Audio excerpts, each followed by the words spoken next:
یا ایہا الذین آمنوا، اے ایمان والو، اللہ کا پیغام مومنوں کے نام۔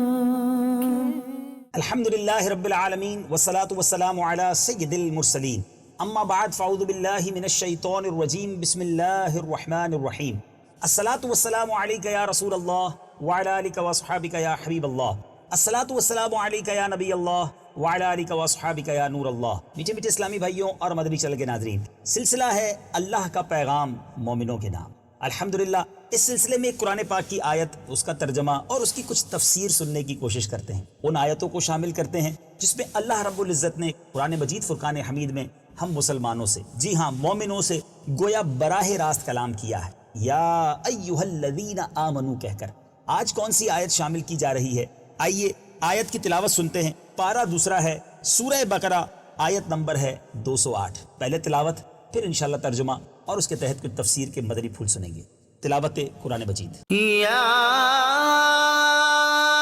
ایہا الذین آمنوا ادخلوا فی السلم ولا تتبعوا خطوات الشیطان انه لکم عدو مبین۔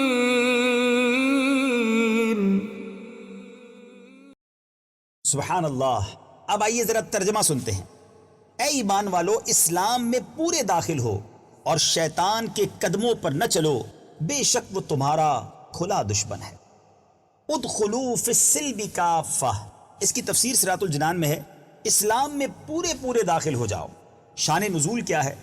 اہل کتاب میں حضرت عبداللہ بن سلام رضی اللہ تعالیٰ عنہ اور ان کے اصحاب تاجدار رسالت صلی اللہ تعالیٰ علیہ وسلم پر ایمان لانے کے بعد شریعت موسوی کے بعض احکام پر قائم رہے، یعنی شریعت حضرت موسیٰ علیہ السلام کی شریعت پر قائم رہے۔ ہفتے کے دن کی وہ تعظیم کرتے، اس روز بالکل شکار نہ کرتے اور اونٹ کے دودھ اور گوشت سے بھی پرہیز کرتے، اور یہ خیال کرتے کہ اسلام میں تو یہ چیزیں مباح ہیں، یعنی جائز ہیں، لیکن ان کا کرنا ضروری نہیں ہے، جبکہ توریت میں ان سے اجتناب لازم تھا۔ توریت میں اس سے رکنے کا، اس سے بچنے کا فرمایا گیا ہے، تو ان کے ترک کرنے میں، ان چیزوں کو استعمال نہ کرنے میں اسلام کی مخالفت بھی نہیں ہے، اور توریت کے احکام پر حضرت موسیٰ علیہ السلام کی شریعت کا بھی اتباع ہو جائے گا، اس پر بھی عمل ہو جائے گا۔ اس پر یہ آیت نازل ہوئی اور ارشاد ہوا کہ اسلام کے احکام کا پورا اتباع کرو، پورا فالو کرو، یعنی توریت کے احکام منسوخ ہو گئے، اب ان کی طرف توجہ نہ دو۔ میٹھے میٹھے اسلامی بھائیوں، یاد رکھیے اس آیت سے بہت خوبصورت باتیں، بہت اہم باتیں ہمیں سیکھنے کو مل رہی ہیں کہ داڑھی منڈوانا، مشرکوں سا لباس پہننا، اپنی معاشرت، اپنا رہن سہن، اپنی زندگی کے معاملات بے دینوں جیسے کرنا، یہ سب ایمان کی کمزوری کی علامت ہے۔ جب مسلمان ہو گئے ہیں تو سیرت و صورت، ظاہر و باطن، عبادت و معاملات، رہن سہن، میل اور برتاؤ، زندگی اور موت، تجارت و ملازمت، سب میں اپنے دین پر عمل کرو۔ نیز یہ بھی معلوم ہوا کہ مسلمان کا دوسرے مذاہب یا دوسرے دین والوں کی رعایت کرنا یہ شیطان کے دھوکے میں آنا ہے۔ اب دیکھیے نا، اونٹ کا گوشت کھانا اسلام میں فرض نہیں ہے، مگر یہودیوں کی رعایت کے لیے نہ کھانا یہ بہت سخت، یعنی بڑا جرم ہے۔ یوں ہی کسی جگہ اذان بند کرنا یا اذان آہستہ آواز سے دینا، سب اسی میں داخل ہے۔ عشق الہی کی آگ، سبحان اللہ، بہت خوبصورت بات مفسرین نے لکھی کہ اے ایمان والو کہہ کر یہ بات جو کی گئی، اس کے پیچھے کیا راز ہے، اس کے پیچھے کیا حکمت ہے۔ بعض احکام مسلمانوں کو پکار کر سنائے گئے تاکہ اس ندا سے مسلمان میں عشق الہی کی آگ بھڑکے، رب کے بندے کہہ کر پکارا جا رہا ہے، اور عشق جو ہے نا، اس سے مشکل کام بھی آسان ہو جاتے ہیں۔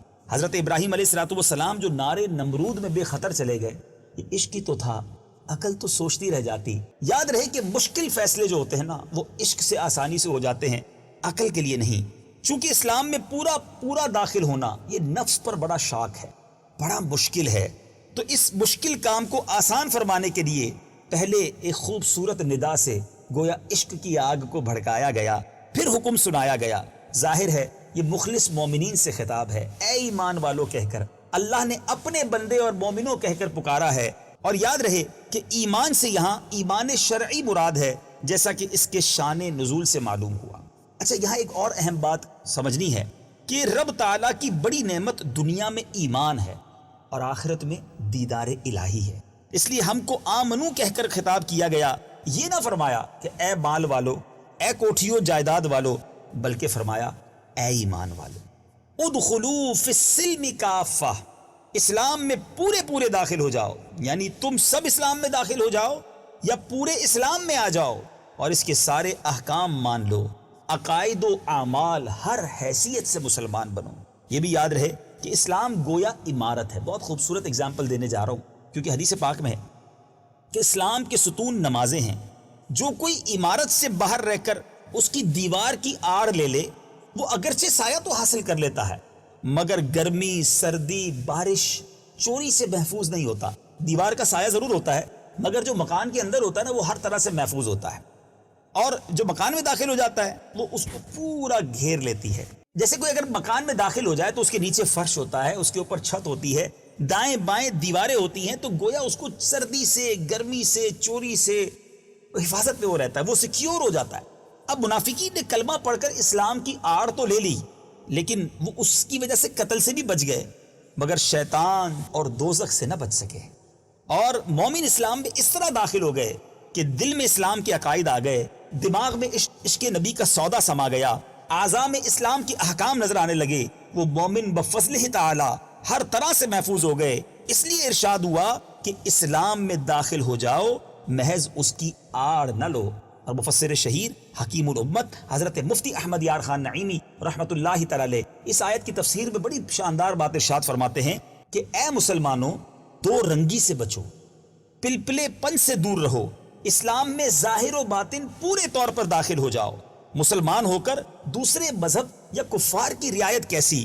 مضبوط مسلمان بنو اور راہ حق کو چھوڑ کر شیطانی راستے اختیار نہ کرو، نہ اس کے قدموں پر چلو، کیونکہ وہ صرف تمہارا ہی کھلا دشمن ہے۔ چونکہ تمہاری وجہ سے وہ ذلیل ہوا، جنت سے نکالا گیا، اب وہ تمہیں بھی جنت سے دور کرنا چاہتا ہے، ذلیل کرنا چاہتا ہے۔ دولت ایمان تمہارے پاس ہے جس کی وہ طاق میں ہے، تم غفلت سے کام نہ لو۔ اللہ اکبر۔ اعلیٰ حضرت امام اہل سنت کا وہ شعر بھی یہاں یاد آ رہا ہے۔ کیا خوبصورت بات میرے اعلیٰ حضرت نے لکھی۔ سونا جنگل رات اندھیری، چھائی بدلی کالی ہے، سونے والو جاگتے رہیو، چوروں کی رکھوالی ہے۔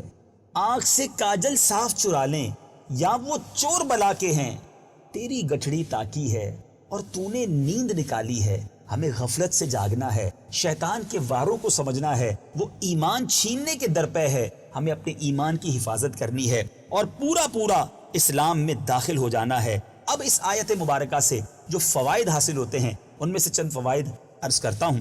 اس آیت میں بہت ہی وسعت ہے، سارے اسلامی عقیدے اور بہت سارے اعمال اس میں داخل ہیں۔ نمبر 1، داڑھی منڈانے والا، مشرکین کا لباس پہننے والا، کفار کے سے نام رکھنے والا، سب اس میں داخل ہیں۔ عقیدے بھی اسلامی اختیار کریں اور اعمال بھی، صورت بھی مسلمانوں والی بنائیں، اور سیرت بھی ہماری اسلام کے طریقے کے مطابق ہو، نام بھی مسلمانوں کا سا رکھیں اور کام بھی مسلمانوں جیسے کیے جائیں، زندگی بھی اسلامی ہو، موت بھی، شادی بھی اور رسم و رواج بھی، غرض یہ کہ مرنا جینا اسلامی ہونا چاہیے۔ ایک اور خوبصورت فائدہ، ہر مسلمان اپنے اہل قرابت خصوصاً بال بچوں کو سچا مسلمان بنانے کی کوشش کرے۔ اس کے ایک معنی یہ بھی ہے کہ صرف تم اکیلے مسلمان نہ بنو، سب مل کر مسلمان ہو جاؤ، جیسا کہ دوسری آیت مبارکہ میں ارشاد ہوا، قُو أَنفُسَكُمْ وَأَهْلِيكُمْ نَارًا، اپنے آپ کو اور اپنے گھر والوں کو جہنم کی آگ سے بچاؤ۔ ایک اور بات جو اس سے سیکھنے کو ملتی ہے کہ گناہ کبیرہ سے بھی بچو اور صغیرہ سے بھی۔ صغیرہ کو ہلکا جاننا بے وقوفی ہے، غیر ممنوع چیز کو منع جاننا بے دینی ہے، کہ تمام امور خیر ہیں جنہیں شریعت نے حرام نہ کیا، جو انہیں حرام جانتے ہیں وہ بھی اس سے عبرت پکڑیں۔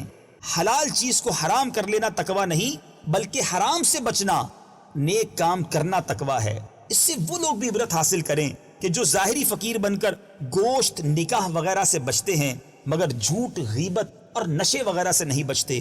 تقویٰ تو نبی پاک علیہ الصلوۃ والسلام کی پیروی میں ہے۔ اللہ تعالیٰ مجھے اور آپ کو حقیقی معنوں میں پورا اسلام میں داخل ہونا نصیب فرمائے۔ اے کاش سر تاپا دل کی گہرائیوں سے ہم اسلام کی تعلیمات پر عمل کرنے والے بن جائیں۔ رب کریم ہم سب کے دلوں کو نور قرآن سے منور فرمائے۔ کیا بات ہے قرآن مجید کی، ایک آیت ہوتی ہے اور اس میں کتنے پیارے پیارے مدنی پھول ہوتے ہیں۔ کاش ہم سب قرآن پڑھنے والے، سمجھنے والے اور اس پر عمل کرنے والے بن جائیں۔ اگلے سلسلے اللہ کا پیغام مومنوں کے نام میں ایک اور آیت قرآنی، اس کا ترجمہ اور اس کی تفسیر کے چند مدنی پھول لے کر حاضر ہوں گے۔ صلو علی الحبیب صلی اللہ تعالی علی محمد صلی اللہ علیہ وسلم۔ یا ایہا الذین آمنوا، اے ایمان والو، اللہ کا